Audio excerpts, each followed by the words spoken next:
धन्यवाद देवी राजीव भाई को जे करे ताठू ही आशा करे जाए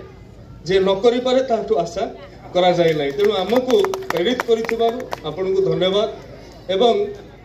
द्वितीय कथा धामनगर अंचल रे आज कार्यक्रम होउछि एवं धामनगर छकरे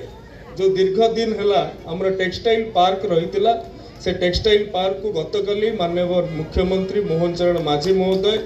4200 कोटी टंकारु अधिक अर्थ पुंजीनिवेश करा 6000 रु अधिक पिला सेठी प्रत्यक्ष व परोक्ष भाव में कर्म नियुक्ति पाइबे। आईओसीएल एवं कलिकतार एक कंपनी द्वारा ये गोटे जॉइंट वेंचर होगी कार्यक्रम ये प्लांट स्थापित हेबो। ये धामनगर पर आज बहुत बड़ कथा बहुत बड़ संदेश हमको मिली एवं धामनगर वकिल संघर ये वर्णाढ्य कार्यक्रम रे मु जो कथा रखी जे